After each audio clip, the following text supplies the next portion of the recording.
Est-ce qu'à votre avis, tous les gendarmes doivent jouir d'une liberté d'expression?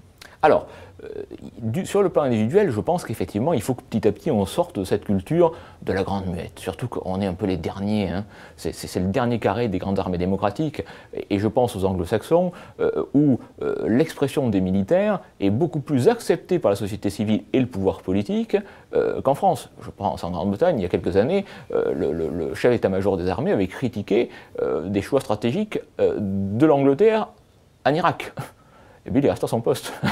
C'est quand même extraordinaire. Quand McChrystal aux États-Unis a eu un problème récemment, c'est pas seulement pour la question de la critique, c'est surtout pour une mise en cause qui devenait personnelle du vice-président. Et il est évident qu'il n'est pas question que la liberté d'expression couvre ce qui peut relever de l'injure ou en tout cas de propos vraiment d'attaque personnelle. Ça me paraît effectivement totalement exclu. Donc ça, on est dans l'expression individuelle, la participation à la réflexion critique. Et puis il y a l'expression collective.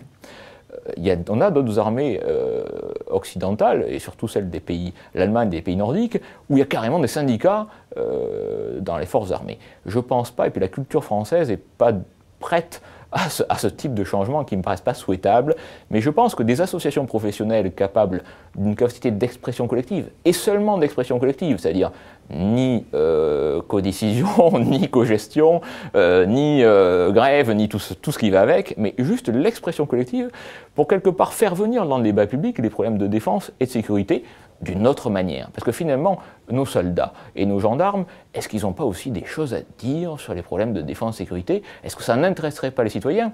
Et en fait, à travers ce débat, est-ce que ça ne participerait pas à renforcer ce qu'on a toujours cherché à nouer fortement, c'est-à-dire ce lien armée-nation?